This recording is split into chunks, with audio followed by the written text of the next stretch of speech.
some familiar names who are coming through, who I think have joined us for this series so far. I want to send a special thank you to all of you. I hope that you are getting as much out of these programs as we are putting them on. They're really, everyone is full of an incredible amount of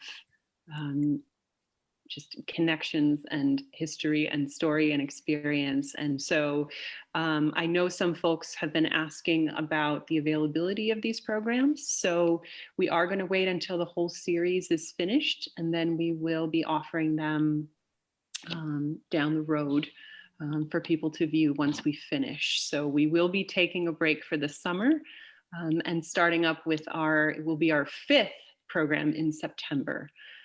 So we'll be finishing them in November, and it feels strange to even be talking about virtual programming in November, as we've gone into another phase of life where virtual programming feels even less appealing than it did before, but it's still a wonderful way to connect, especially with people who are not here on the island and not with us, and still being considerate of people's comfort levels.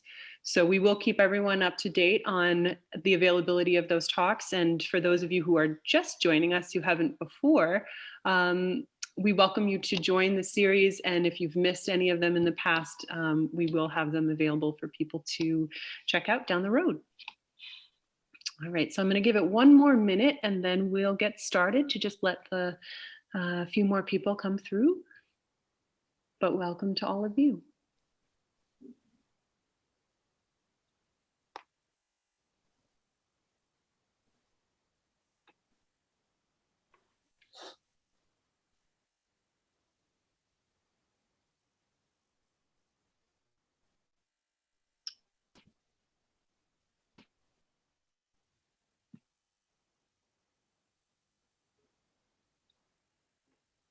Okay. Well, good afternoon to all of you. My name is Anna Barber, and I'm the curator of exhibitions and programs here at the Martha's Vineyard Museum. Welcome and thank you for joining us today for the 4th installment in our monthly program series, One Island, Many Stories, conversations around the past, present, and future of our island. I would like to first acknowledge and pay respect to the Aquinnah and Chappaquiddick Wampanoag people, who are the Indigenous stewards of this island. We gratefully acknowledge that the museum resides on their ancestral land. The history of Martha's Vineyard has unfolded over thousands of years across hundreds of square miles of land and sea and in countless communities across the island. It is not a single story, but many interwoven stories. Inspired by the museum's exhibit, One Island, Many Stories, each program in this monthly series will feature conversations with a different member of our island community whose work engages with one of the exhibition's themes, which are escaping, changing, voyaging, belonging, creating, fishing, and farming. We will explore how the island's past shapes present day for those who live here, and how an understanding of that continuity and change might help us navigate the future of our island. Leading these conversations is our esteemed and beloved colleague, Museum Research Librarian Bo Van Riper. Hello, Bo. Oh, Anna. And here to talk with Bo about the theme of belonging is Alexis Moreis. Alexis is an activist, a community relations and cultural consultant, Vice President of the Chappaquiddick Tribe of the Wampanoag Nation nonprofit, and a Tribal Historic Preservation Officer. She is a traditional steward of the land as her Indigenous ancestors have been for 12,000 years. Alexis's community organizing work has amplified the continued land repatriation efforts of the Chappaquiddick Wampanoag Tribe and runs in solidarity with Black and Indigenous communities fighting for their lands returned across Turtle Island. Her projects create spaces for visibility, intergenerational learning, and a platform for racial, LGBTQ, economic, social, and environmental justice and Indigenous food sovereignty. Alexis sits on the Brown University Tribal Advisory Council and has consulted with a wide array of organizations, including with us here at the Martha's Vineyard Museum. We are so glad to have you here, Alexis. Welcome. Thank you, Anna. Before we begin, I do want to let you know that, as I said before, our One Island Many Stories program is taking a summer break and will resume in September. In the meantime, please check our website and the calendar as we've got a full summer of programs ahead. And lastly, a reminder that we'll save some time at the end of this program for questions and discussion. So please post them at any time in the chat or the Q&A boxes, and we'll direct them to Bo and Alexis at the end. And with that, I will pass it over to them. Thank you so much. Thank you, Anna. As Anna said, today's theme is belonging, and belonging is, from my perspective as a historian, perhaps the most fundamental of all the 7 themes, save perhaps only changing. Belonging is one of the things that defines us as individuals and as members of a group. And any one of us, if asked to think about it, could probably describe themselves as belonging to multiple overlapping communities, communities of occupation, of faith, of geography, of race or ethnicity, or any number of things. The history of the Vineyard is, throughout the time it's been populated by humans, the story of multiple overlapping communities, of people, of vineyard residents from the Wampanoag on down, who were shaped by the communities of which they saw themselves as a part. Although the island is only 100 square miles, there have historically within those 100 square miles been multiple communities, separate their physical selves separated by, and their experiences differentiated by, the fact that they lived out their lives in different parts of the island. All islanders of whatever era and whatever background share some common elements of experience, but to live on the shores of what's now called Edgartown Harbor or Katama Bay is a different experience than to live in the uplands of what was once Nobnocket and is now called Tisbury, or to live on the headland at Aquina. Only relatively recently did advances in transportation and communication make it possible for what had been relatively isolated small village communities to communicate with and interact with each other on a daily basis rather than merely a weekly or monthly or seasonal basis. And we do well in considering the history of the Vineyard to remember that in the past, even more than in the present, that the histories of individual communities, of individual towns, individual villages, individual families, and whatnot are and have been in the past even more profoundly shaped by all those subtle differences that the feeling of belonging to a particular place or a particular group or a particular cultural tradition has on our lives. So to swerve from the general to the particular, I'd like to start, Alexis, by asking you a question on which I've asked a variation of to all of our interviewees in this series. For those in the audience who don't know you or meeting you for the first time, can you tell us a little bit about your personal history with the island and what your life here has been like? Thanks, Bo. So I'm going to just take one moment and go off of also Anna's land acknowledgement and acknowledge that all of Noepe, Martha's Vineyard, are Indigenous lands. And we always want to look at who are the Indigenous stewards there.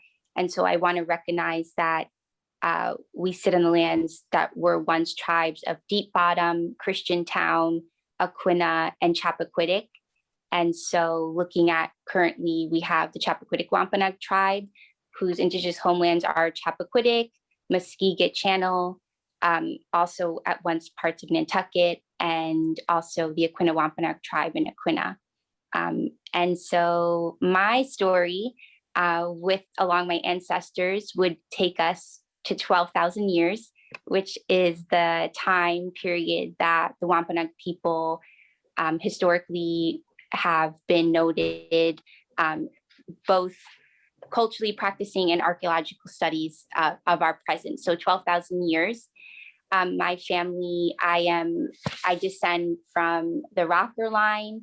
So Eunice C. Matthews is who I would have looked at the Earl Report of 1861. So the Chappaquiddick Wampanoag Tribe uses the Earl Report and the Briggs Report to trace our lineage. So my descendant is Eunice C. Matthews. I'm the granddaughter of Eunice Rocker Moreis. I'm the daughter of Rory Moreis and Sandra Macias. My family is quite large. I would like to say katabatash to them and to a lot of the elders on the line. Ray, who's our tribal council member for many years, Penny Gamble Williams, our spiritual leader, and Alma Gordon, who is our Sun Squaw, which is a female sachem, sitting currently as the tribal council president. And I grew up on the island. I'm a proud graduate of the Oak Bluff School, as well as the Martha's Vineyard Regional High School. My brother and I both grew up on the island, and I think it's a very special experience and a very privileged experience to be able to grow up on your homelands. And in moving forward, I think that is something that Indigenous peoples today are very much speaking out on, is how do we make sure that our families and our children can continue to have the connection to the land. And especially on a place like Martha's Vineyard, we see that changing, unfortunately. So I do acknowledge that it has been very, very special. And I don't think my path would have been the same if I wasn't able to live on the island and be on the land and, have that connection that we don't always, or we aren't always able to keep. But I will say that any Wampanoag, your blood is in the soil. Our ancestors remain here, and this is always your home. So Noepe is always your home. And my family, we continue to live there. My father and my brother and I, we have a company, Rapid Recovery.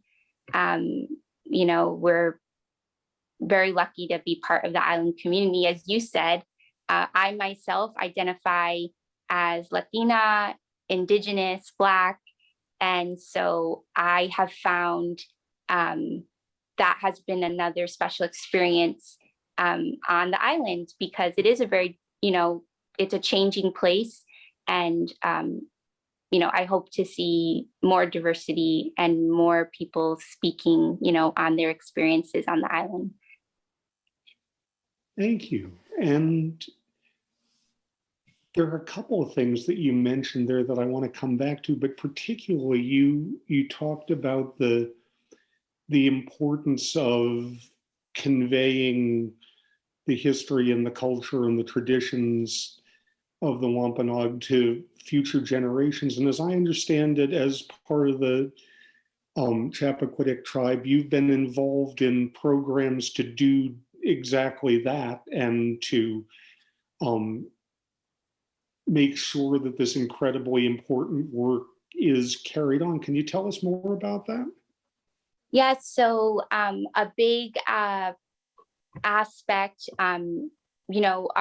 we hold ceremony throughout the year. So, Chappaquiddick Wampanoag members, will meet on Chappaquiddick. We will, we'll talk later on, but we have burial grounds there that we go and gather and pay respects. We have, you know, many of our members are still practicing food pathways, you know, fishing, shell fishing off of the land. And so we're working on a culture and educational program to be able to continue aspects of that. And one of the major projects that we're working on is building a Wetu on Chappaquiddick. And it will be done along with having a kiosk that will have information on the Chappaquiddick Wampanoag people, as well as the ecology of Chappaquiddick, because, you know, as I said before, you know, Wampanoag people are connected to the land. And so looking at the current ecology, looking at our marine life, you know, maybe not everyone knows, but Chappaquiddick is a very sensitive place. There are a lot of endangered species, plant life, even looking at eelgrass. There's a reason that, you know, Katema and looking at Cape Pogue and looking at Pocha Pond, you know, shell fishing is, you know, very rich there. And so continuing the conservation is a very important aspect of what the tribe wants to do. So, yeah, so in building the Wetu,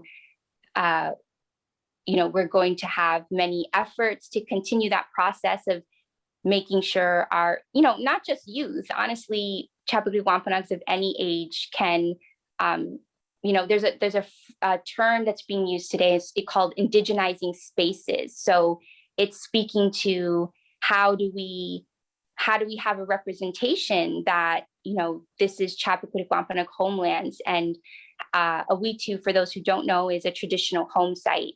And so it's made of cedar and bark, and it's a dome structure. And so the practice of building it is also a traditional practice. So we will be able to have Chappaquiddick Wampanoags and also other members of the Wampanoag community to build it with us, to document that process.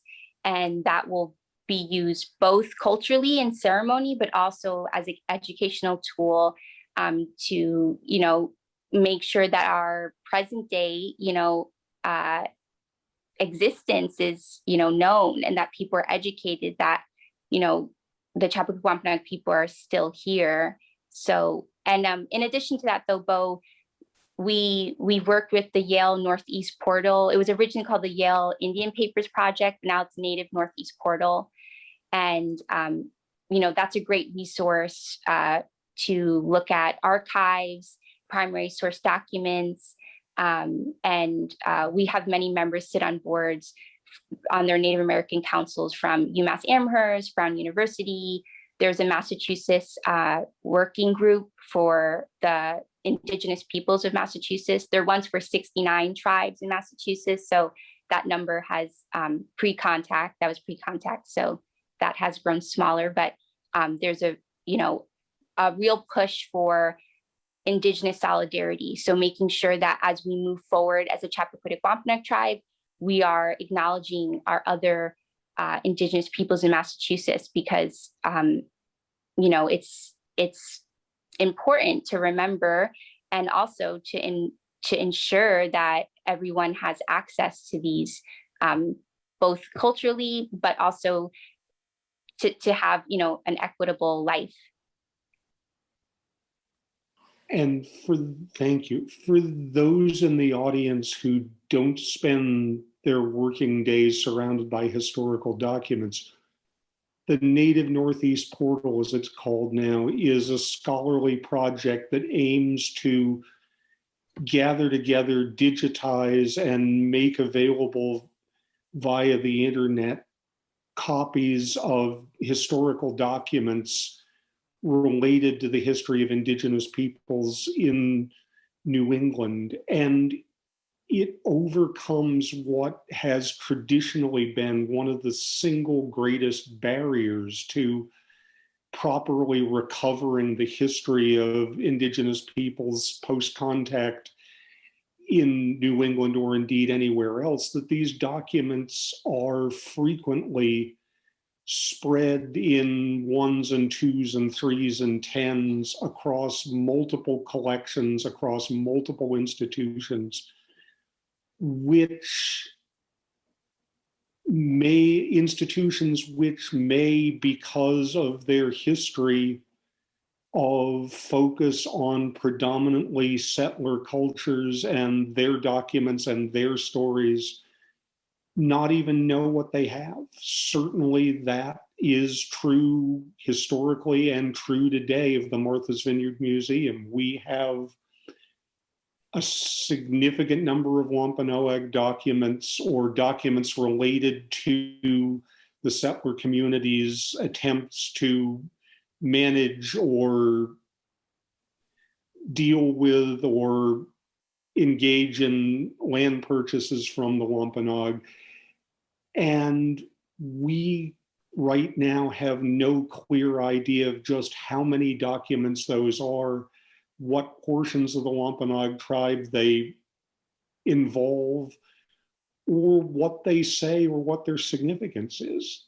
The native Northeast Port, imagine that multiplied by hundreds of institutions, and you begin to understand how much work there is to be done in order to even just wrap our heads around what's out there. And the Native Northeast Portal makes it possible for people without journeying to dozens and dozens of different institutions to access these documents and share information and bring these documents before people of Indigenous descent who can provide, of whose story this is a central part, but can also provide insight into what these documents represent, that the traditional custodians of those documents have no hope of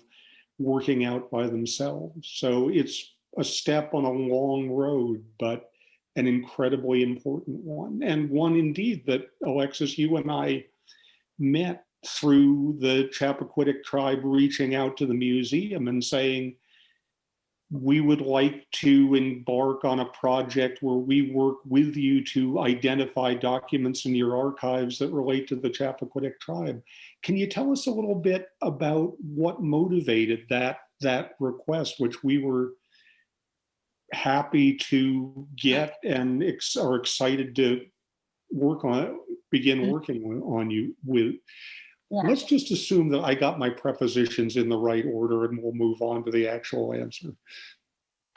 Yes, Bo. So I would say that it is much more common than people realize that Indigenous people are constantly researching the colonial documents to make sure the story is retold correctly. And so I think that that is a big aspect, and I credit Alma Gordon and Penny Gamble Williams, who have been for many, many years doing this work, and who have also consulted with, other historians, even, Jerome Siegel and Andrew Pierce that did the Wampanoag genealogy. But yeah, I mean, it was a want. My personal want was to also make sure that these items are being preserved, both artifacts and also these primary sources, and to have Indigenous eyes on them. So just like you were speaking to, how it is read, how we are going to spot names, how we are going to re-look at what a document is really saying, is going to be different by a Chappaquiddick Wampanoag person than a non-Indigenous historian.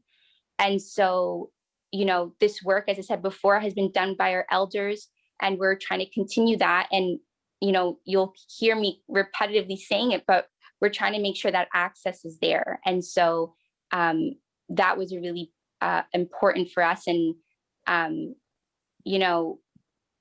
that was a great experience. I know when we did that, it was a closed exhibit for the Chappaquiddick Wampanoag members, but a few museum guests were interested, and, I felt that I was there and able to speak on them and, speak to them on the sensitive material. And I think that that's really important. I think that any kind of work that's being done on Indigenous peoples needs to include Indigenous peoples. So that's what I so appreciate. And as we move forward, the Martha's Vineyard Museum and the Chappaquiddick Wampanoag Tribe are working to be able to continue archiving and work together in doing that, so that, we see what is there and that, it's preserved. But, I'll give a quick example of what I was talking about with Indigenous eyes. Is one of the documents from the Native Northeast portal, a lot of, guardianships are what were going on, right, in 1800s. So on Chappaquiddick, you would have had appointed people. Sometimes it was a Chappaquiddick Wampanoag person, but a lot of times it was a settler family, and they would have been, or a non-Indigenous white colonist that would have been keeping eyes on what the Chappaquiddick Wampanoag people were doing, and were we following certain rules that were being placed. One was fencing. Before actually there was even any colonial settlement, Chappaquiddick was used as grazing, right, for the animals that they were bringing over. So fencing was put in place, and before there wasn't fencing, and then there was issues brought up by the Wampanoag people saying, your animals are everywhere, they're eating our food. These weren't, we weren't having sheep and pigs, and that was not Chappaquiddick Wampanoag. Those animals were brought here. And so when we read some of these articles, they know, and this one was written by a settler, but they wrote that the Wampanoag women are causing issue, not agreeing with fencing. And when you read the summary of someone that just was writing what a historian just saying, oh, it's about fencing, there was a complaint about fencing.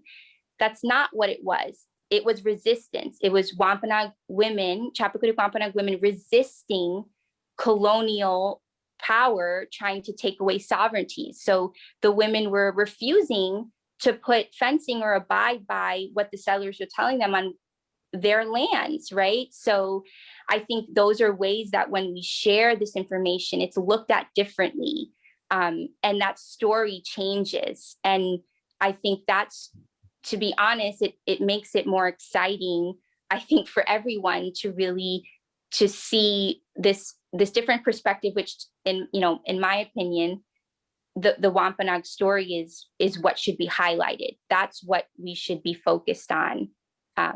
So yeah, we're continuing to do that. So we'll continue documenting our history using oral history, as well as what, but moving forward, that is the push, is for the Chappaquiddick Wampanoag tribe to have our own cultural center, so that we can continue, informing and having that Indigenous lens, and being able to educate both Chappaquiddick Wampanoag youth as well as non-Indigenous people on our history.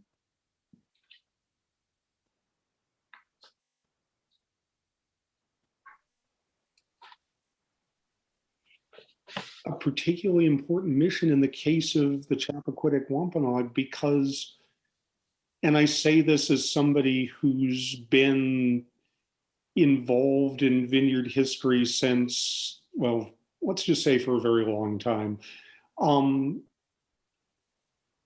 It's, for all that the Wampanoag have been systematically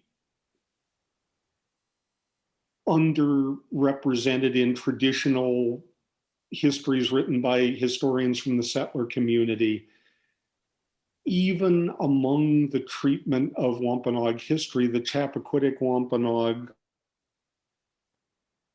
are out of the story. And I think I speak for a lot of people when I say that a great many members of the settler community on the island have to this day no or very little awareness that there was a continuous, coherent Wampanoag community on Chappaquiddick from first contact right on down through. That, like Christiantown, like Aquinnah, this was a Wampanoag enclave even after, on much of the island proper, the Wampanoag had been wholly or substantially dispossessed of their lands by the colonists. That Chappaquiddick was not just, as doubtless the settlers thought of it, an open pasture land where you could turn your sheep, your cattle, your hogs out at will, that there was another entire community there, was and is something that is not yet fully integrated into the mainstream history of the Vineyard, and absolutely needs to be, because we have for 400 years, we, the settler community, have for 400 years been, I think, as you say, understanding the history of Chappaquiddick as a place completely backwards, seeing it as this empty canvas onto which first livestock, and then in the late 19th century, summer people settled themselves. And as you say, it's a very, very different story. Yeah.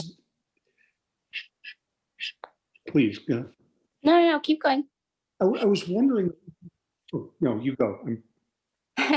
No, I was just, no, I'm in agreement with you. I think that a big aspect, I think colonization overall, I think anywhere you go, I think on the island, being a small community, sometimes people are a little more surprised, but no Indigenous person is ever surprised, because the goal of colonization is to erase these histories, to erase these culture. And so this is the plan working, but the thing is that it didn't. And I think that's what's so beautiful when we look at the island, that, Wampanoag people, the Chappaquiddick Wampanoag people, we didn't forget.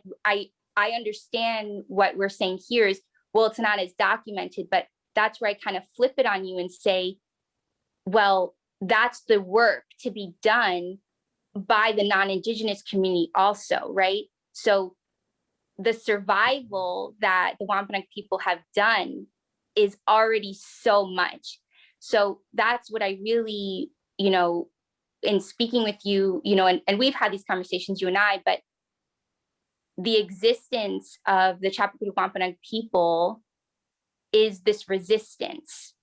And so in that, we see that,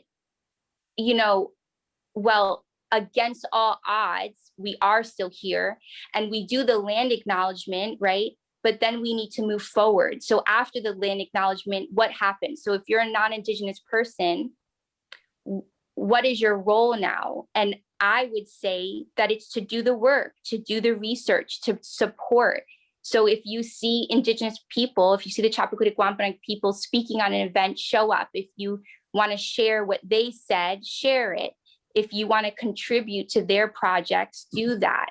So, because I think that's the way that we do enmesh the story, because we still need to see that today the island is a majority white community.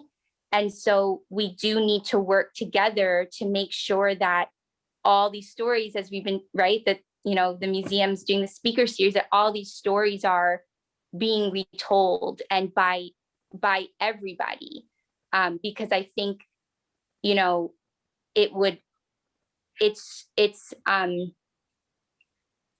it's too much today. And I think you see that in Black and Brown communities. It's too much now to expect it coming just from those communities, because they've been doing the work, and that perseverance has happened. So I think collectively moving forward, that is a way that we'll see that change, that we will see, like you're saying, we'll see it become more part of the island.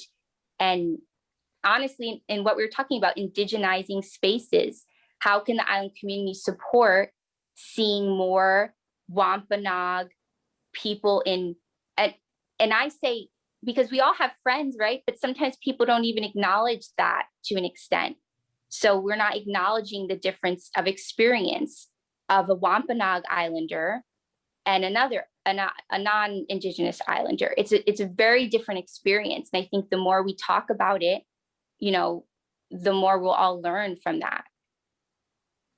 Indeed. And and it goes hand in hand with your point that against all odds, despite it all, despite the best efforts of the settler communities to erase, to dispossess, to absorb, and the Wampanoag are still here. And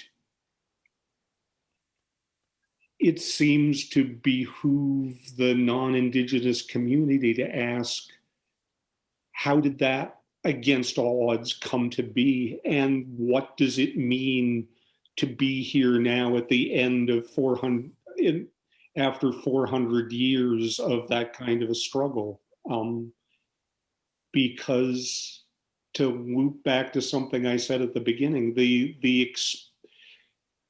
particular experiences that we have shape our perspective on the world, and to come from a community which hasn't had that experience of having to struggle for 400 years to keep from being erased makes it, I think, complicated to even wrap your mind around what it would be like to experience that, and what that does for your view of what we too casually think of as the world we all share, when in fact we share the physical space, but we look at it through very different eyes. And it's a disenfranchisement. So the only thing I would say to that is that when we look at that difference, you know, we can't just say, oh, you know, it's the 400 years, because it is different. But my point is that when you look at a bigger picture, the Chappaquiddick Wampanoag people, the Wampanoag people on the island have been there for 12,000 years. So Indeed. Take my entitlement, but I really don't think that I think the non-Indigenous community is the one that is on the very early end of testing how long can you endure. So we've endured these 400 years, yes, but we've been here 12,000 years. So I think that you see what I'm saying? This is what we're talking about before. And no, your point is extremely well taken. And you know, there was a comment that somebody used to make about a certain national politician. They quipped that he was born on third base and thought he'd hit a triple. And you know, one of the things that historians lament is that people have, in general, a terrible sense of chronological scale. Mm-hmm. And yeah, I think there's a tendency among the settler community to look at our own history on the island going back 100, 200, 300, even 400 years for some families and go, that is unimaginably old. Right. And as you say, that doesn't even begin to, for people whose coherent cultural tradition goes back 12,000 years, that's like, yeah, right. Let us tell you about what old really means and what established means. And, you know, I can say it with humor, you know, as my dad would, because, you know, I won't age him, but in his years of being born and raised in the island, of how many people have let him know, non-Indigenous people, of how long their families have been there. And you have to think about, what do you know, there is a humor in it, but it's actually very sad, because I think that's what we should see, is that, you know, it needs to be an eye-opening thing, that why is the focus 400 years? it should not be. The history of Martha's Vineyard, which is really Noepe, should be focused on the 12,000 years of Wampanoag history. So if I just do some dates with you so that I can share that for some people that don't know. So we can note here that if you want to look, starting at Paquipanoso was a sachem, the Chappaquiddick Wampanoag sachem. It was born in 1595. And before that time, you know, some people don't know this. So maybe a little more now, but over 5,000 years ago, that's when the island became an island. So before, the sea levels were lower and you could go between the island and the mainland. So then when you think about, when I said 69 tribes in Massachusetts, and you think about that the Wampanoag people, the Chappaquiddick Wampanoag people, were excellent at traveling, traversing the oceans, and we were doing our own trade with Indigenous peoples. So we were already, you know, that's why, you know, we do like to make a point that Chappaquiddick are the Indigenous homelands of the Chappaquiddick Wampanoag tribe, but our peoples were going all over the island. We were all interacting. You know, these are all Indigenous lands. So it's just now that we see, and we can talk on allotments, but when we start really specifying, you know, I think it's a little limiting, but, you know, we like to remember that all of the island, you know, are Indigenous lands. And yes, colonization is also a form of genocide. There were many Wampanoag people that were killed. And so in the way that people say, you know, a lot of people want to compare, like, okay, well, looking at bloodshed, King Philip's War versus the island, but removal of language and culture, those are all that also end communities. That's part of that. So, you know, when we look at allotments, even before, so 1788, there was a land division on Chappaquiddick. So portions of the island were decided by the settlers who were not residing yet there, but they were decided what we just talked about for the grazing of the animals. So the Chappaquiddick Wampanoag people that were on the island of Chappaquiddick were pushed off to the more sandy areas. So already we're being limited to, you know, our sustenance. Our sustenance were what we grow. That's how we took care of our families, right? So now you have been told that you can't have the same freedom on your land and feed your families.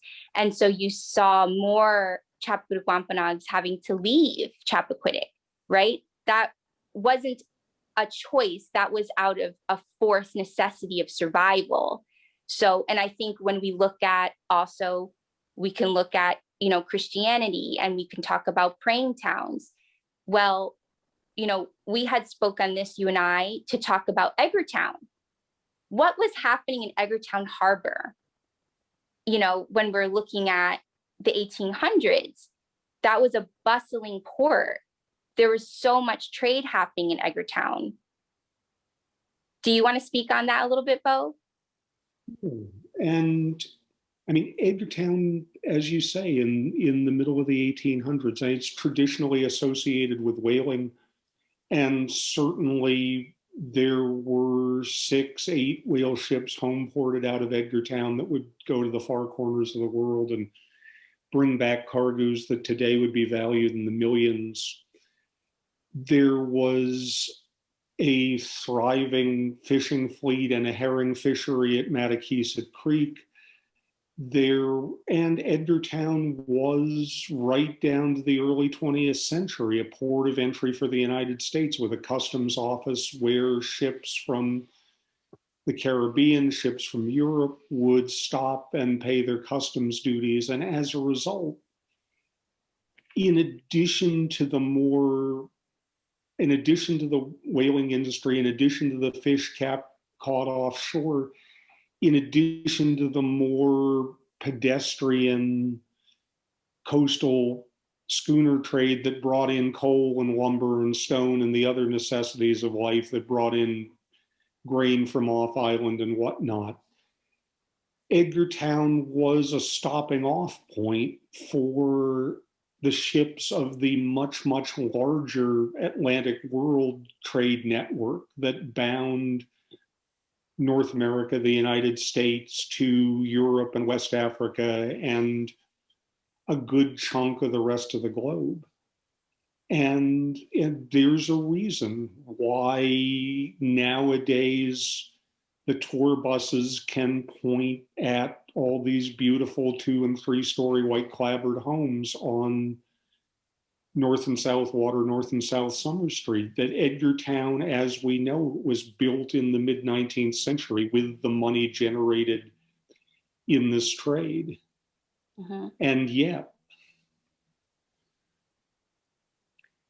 there's, across the 800 feet of water separating Edgartown from Chappaquiddick, it is, as you say, a difference like night and day. That the Wampanoag population has, by the mid-19th century, been displaced not just from the Edgartown mainland by and large, but also from the most agriculturally fertile parts of Chappaquiddick in preference because, as you say, those were being claimed by the settlers, not even for themselves, but for their livestock, leaving the Wampanoag with, and here there's surely a microcosm, macrocosm thing going on, leaving them with the bits that the settler community didn't want. Mm-hmm. They're not even a pretense of equity, just, oh, well, you can have those bits over there. They're not good for anything. Right. So in looking at that, the reason I like people to think about what was going on in Edgartown Harbor is because that is a place of contact, right? High contact. You are not seeing that high contact across the island between settlers and Indigenous peoples. So the Chappaquiddick Wampanoag people dealt with contact with the settler community much sooner on and at a much heavier volume. So that, unfortunately, is a reason for a majority of displacement and the taking of land so early on. And that's what started to happen. So as I had said before, so by 1788, the land division, and also these were not land divisions yet deemed legal by the Commonwealth of Massachusetts yet. So as in Martha's Vineyard fashion, the settler community was making rules left and right that were not being approved of. So in 1788, we were dropped down to a third of what we already had as Chappaquiddick Wampanoag people. So that's a huge loss right off the bat. And then in 1828 was the set off. And so there was another division, and that was along with allotment. So that was under the Guardians and under the tribal reservation system that you would have started to see in Massachusetts. And so the lands were divided amongst family units. So your family would have been given a certain land allotment. And then it continues, it continues on. And it's important to note that the Massachusetts Indian Enfranchisement Act of 1869 was passed and more lands were allotted. And so what ended up happening, though, is that the town of Edgartown absorbed Chappaquiddick. So before that, before 1869, Chappaquiddick wasn't yet assumed to be part of Edgartown. So when that happened, our reservations at the time, we had the Cleared Lands Reservation on North Neck and the Woodlands Reservation south of Chappaquiddick Road. There was over 800 acres, I believe. So I think that includes the allotments as well. but you did not see what ended up happening in other areas. If you look at in Aquinnah became a town of its own and already had their large amount of Aquinnah Wampanoag people and became a town of their own. So the difference is Chappaquiddick was then absorbed into the town of Edgartown, which also would, when we're talking about sovereignty, that's not giving the people on Chappaquiddick, the Chappaquiddick Wampanoag people, reign and power to say, no, we're not part of what's going on in Edgartown, even though I will say that all of Edgartown was also part of the Chappaquiddick Wampanoag Indigenous homelands. And when you look at Katama and when you go off to Long Point, those are all areas that would have been Chappaquiddick Wampanoag areas for harvesting, ceremony, trade within our own Wampanoag Nation. And it strikes me as you say this, that, I mean, you point out that Edgartown Harbor was a point of contact and collision between cultures very early, that we the settler community,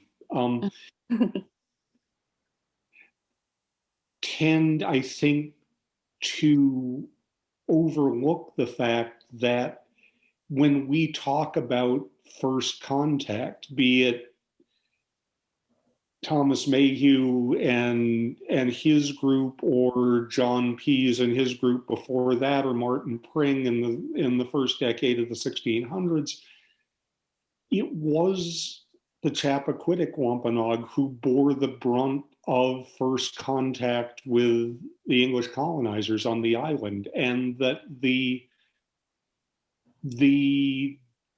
division of the lands around Edgartown Harbor, and then on the plains, and then down at Katama, the necks along the north edge of Edgartown Great Pond, which Charles Banks narrates in such meticulous detail in his book, taking incredibly careful note of which settler family was allotted which piece of land when,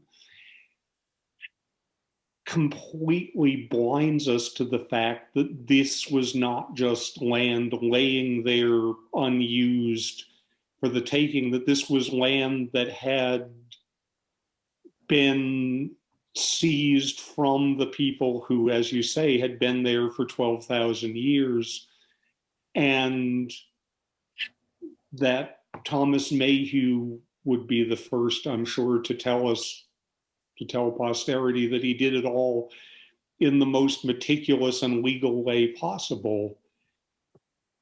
That's small comfort to the people who, after 12,000 years, are being summarily told, no, I'm sorry, this is our land now, go away. Mm-hmm. And obviously this story was repeated across the island, but as you say, it happened first to the Chappaquiddick Wampanoag, and I am embarrassed to say that the fact that Chappaquiddick was absorbed by Edgartown, legally speaking, in 1869 had somehow eluded me until you brought it up. It puts an entire different spin on that whole notion of Chappaquiddick as a separated island. And I think I'm probably not the only person who'd been accustomed to thinking of as having been de facto absorbed by Edgartown long since, but as you say, not so. Yeah. And, it just, I guess if we go from there and bring it forward, at that time, as you said, there were, even when families were allotted lands, there were now taxes, and there was now a pressure put on the Chappaquiddick Wampanoag people of owing the settler community to be on their own land that they were already, moved around and told where to be.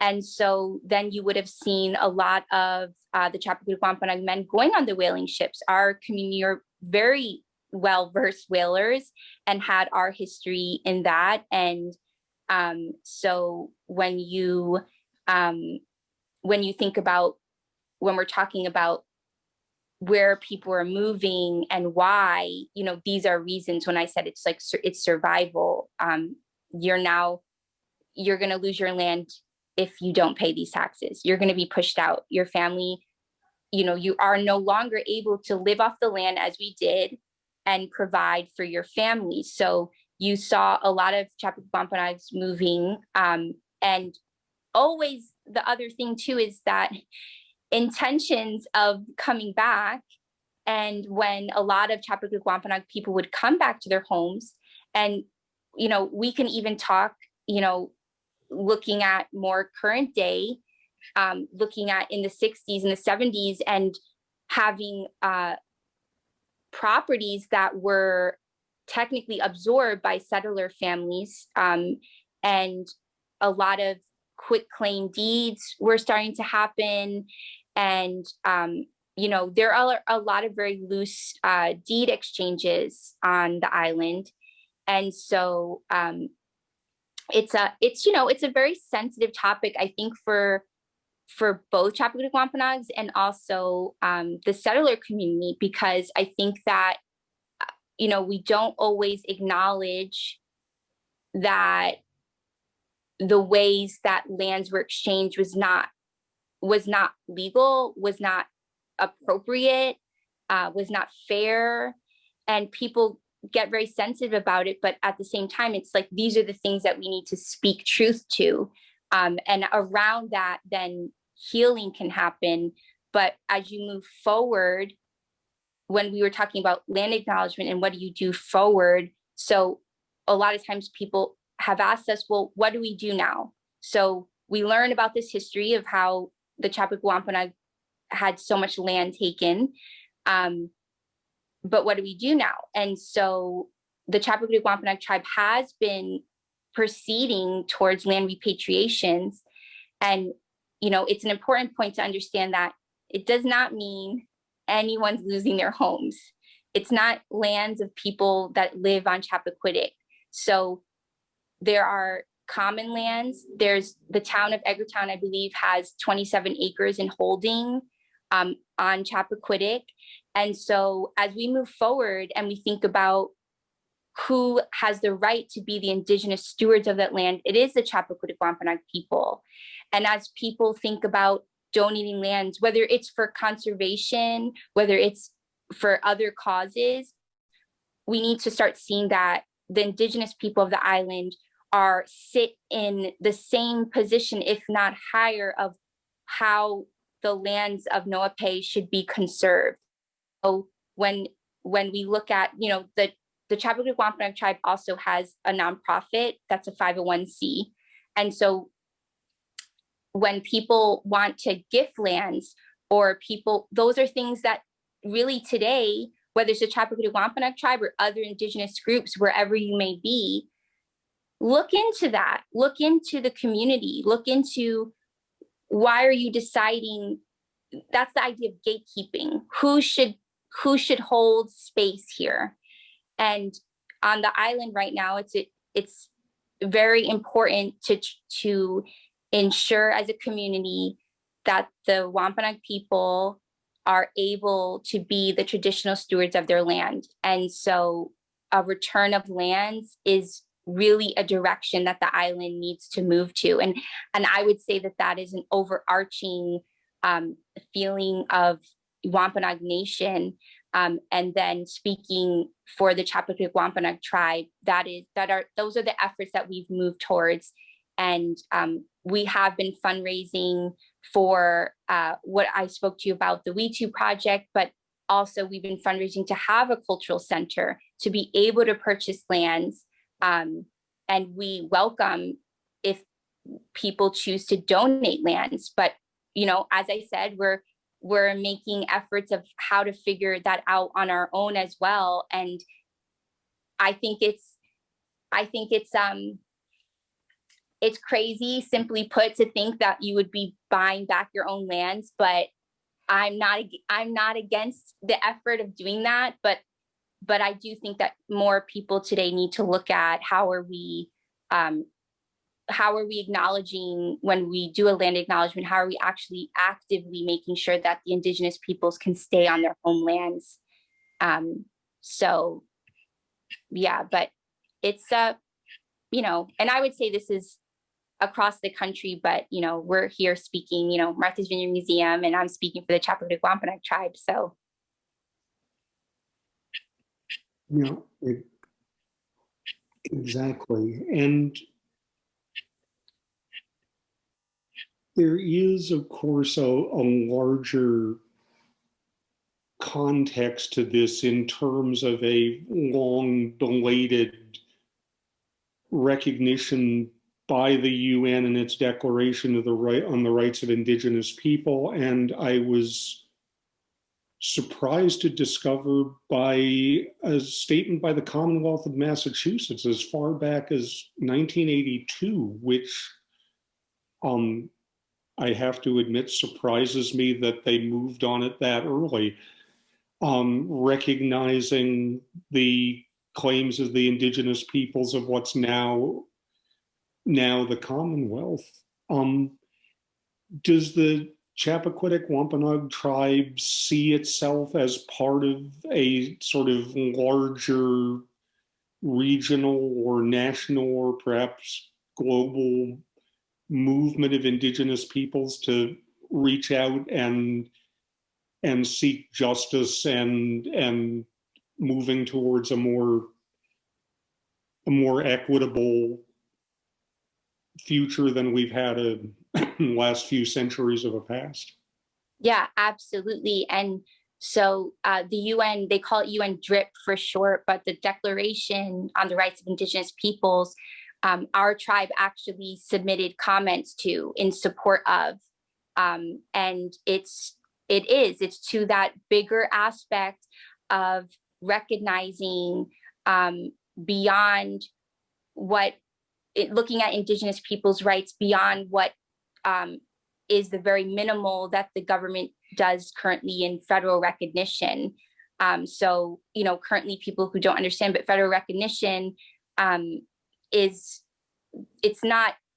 does not acknowledge all the Indigenous peoples, you know, even if we're just talking in the US, right? So the UN actually in 2007, when they had a passing of this, the US hadn't originally signed it. So I think that speaks to something, you know, when you think about what is the US doing for all Indigenous peoples. Currently, though, they have, and one of the articles says, from the UN DRIP says, Indigenous peoples have the right to maintain and strengthen their distinctive spiritual relationship with their traditionally owned or otherwise occupied and used lands, territories, waters, coastal seas, and other resources, and to uphold their responsibility to future generations in this regard. And Article 26 says, Indigenous peoples have the right to the lands, territories, and resources which they have traditionally owned, occupied, or otherwise used or acquired. So when we are moving forward into this space today, you know, I think that wording traditionally owned is because we have a relationship with the land, relationship with the water. It wasn't this ownership. It was, if for me to survive, this land has to survive. Those are the roots of sustainability. So when you talk about all the efforts for conservation and looking at renewable energies, Indigenous people did it first and not for profit. That was a reciprocal relationship, right? Relationships of reciprocity. So, you know, we very much so continue to push that, and you know, a lot of endeavors have been focused on that. Right now, we consult on Vineyard Wind. So, you know, I'm sure and hope, I shouldn't say I'm sure, I hope people on the call have looked into what is happening in the Sound and look into where we're going now, having, you know, the largest wind farm in the US. And that's right on our coast. The cable actually runs less than a mile from Chappaquiddick. And the wind turbines themselves, there'll be 84. And those will be, it's like about 16 miles from our southeast. So Chappaquiddick is actually the most impacted from the wind turbine. So we have the most impact from the laying of the cable less than a mile from the shores, and looking at visibility and impact. And all those waters are our traditional food pathways, all the waters for fishing, when looking at all the ponds for shellfishing. You know, we have the benefit and beauty of having whales go through those waters. So, you know, the island and the people really need to stand behind the Indigenous communities and make sure that, as there's going to be 7 more, you know, wind farms going out there. Vineyard Wind is number 1. And so we just need to make sure that this, you know, it's setting a precedent. So we want to support renewable energy, but we also want to make sure that what we've been able to preserve on the island and our sensitive ecosystems, that those are still maintained, and all the checks and balances. And then in looking at what we just spoke about, Indigenous lands and the rights of Indigenous peoples, that, you know, that needs to be acknowledged. And as these companies move forward, that there's not more disenfranchising of the Indigenous communities, that they're acknowledged, because this technically, in the 400 years of colonization, this is another wave of power over our lands.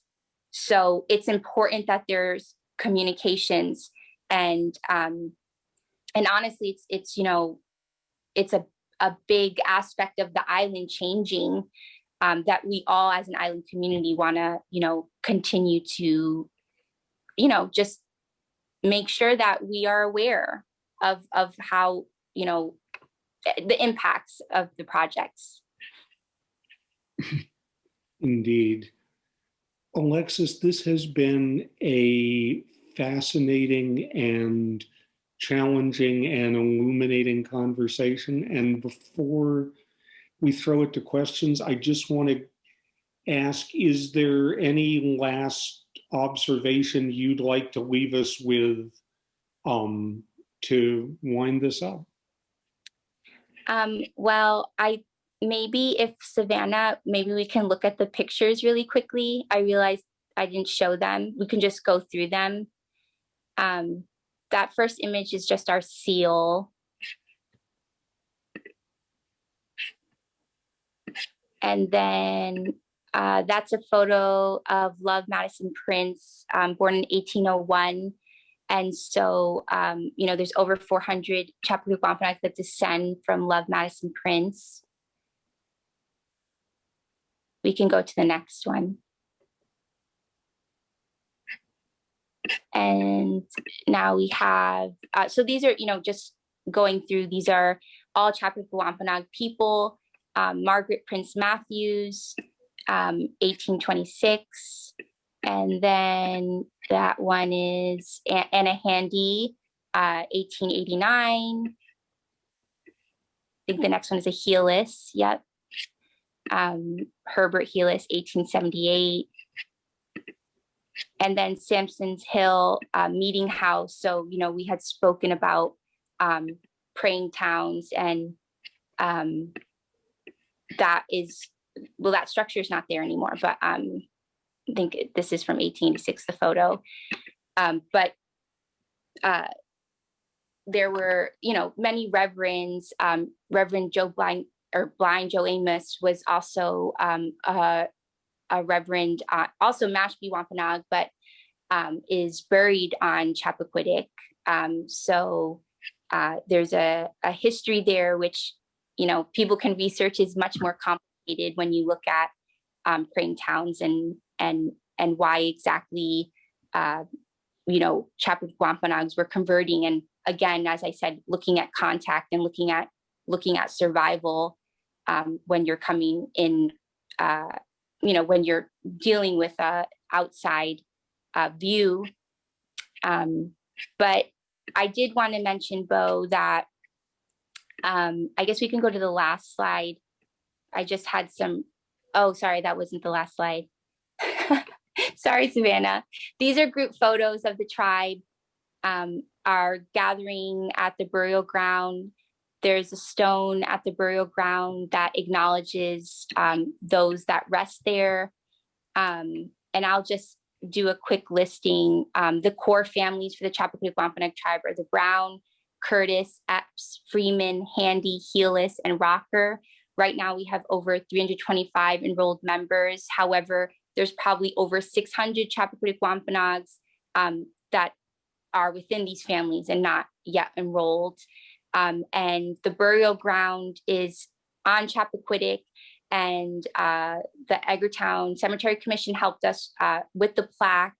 And there's also unmarked graves there. And that's another aspect moving forward that I would love for people to look up NAGPRA and graves protection moving forward, and who should be holding space and looking over these burial grounds. So the one on Chappaquiddick was not actually, there was not a non-Indigenous person buried there until the 70s. So, and then it was changed into a cemetery, but it's a burial ground. It's a Chappaquiddick Wampanoag burial ground. So we hold ceremony there, and it's definitely a space that I would love to see repatriated to the Chappaquiddick Wampanoag tribe. And we can just go to the last slide, but I just had a couple of resources linked. Our website, our fundraiser is still going on, and it's focused on attorney fees to protect our traditional cultural properties, as well as what we spoke about, land repatriation efforts and the future hope for a cultural center on Chappaquiddick. Native Northeast Portal for all the history buffs is great to look at some of these primary sources. And what Bo and I have been discussing, the UN DRIP is also listed there. So, you know, and also people can always reach out to me as well. So you can go to our website and there's contact for everybody. Thank you so much. And Anna, I think we may have a question or two. Yes, we actually have one that is a two-part question. And first, I just want to thank you again, Alexis. That was a really important conversation, and I know it probably could have gone and should go on for many hours and many days, weeks, months, years, but I appreciate you sharing this with us and doing that work. I really do. The question that came through, the two-part question, is someone who wanted to just ask about federal recognition and your feelings about working towards that or not, and also your relationship with the Aquinnah and Mashpee Wampanoag. Can I know the person's name so I can say hi to the person? Sure. This came through from James and Elizabeth Pickman. Okay. Hi, James and Elizabeth. So I'm going to reserve to not.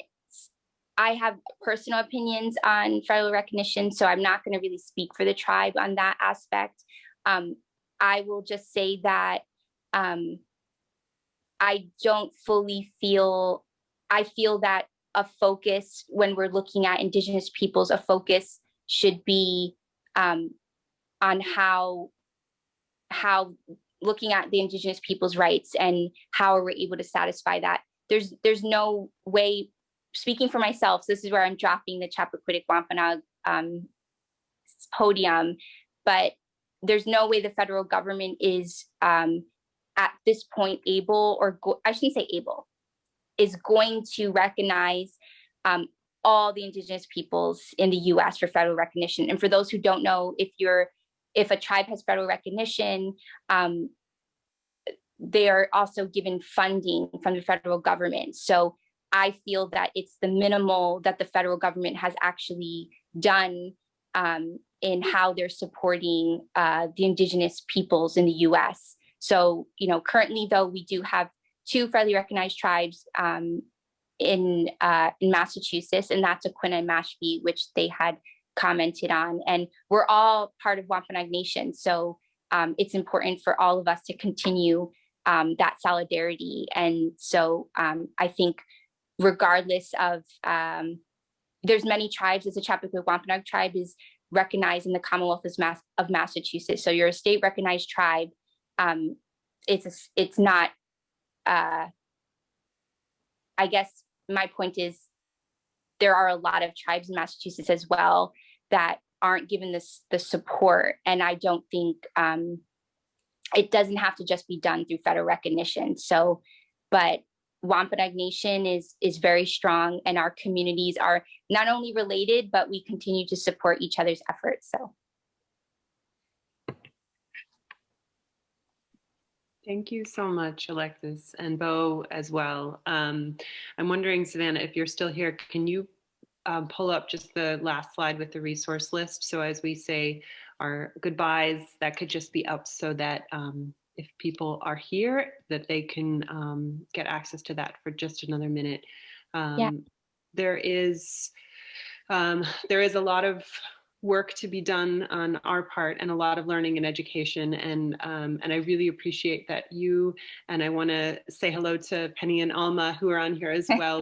We at the museum are truly grateful for your partnership in working to both help us to be better stewards of our history and more inclusive, and also to just work with you as well. So thank you for your time, and thanks to all of you who are with us today. Wish you all a wonderful evening and afternoon. And again, as I said, these recordings will be available at some point in the future.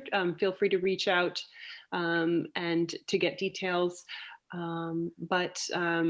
Yeah, thank you so much to everyone, and we hopefully will see you soon. And thank you again, Alexis, for your time. We really appreciate it. Thank you so much. Goodbye, everyone. Bye. Bye.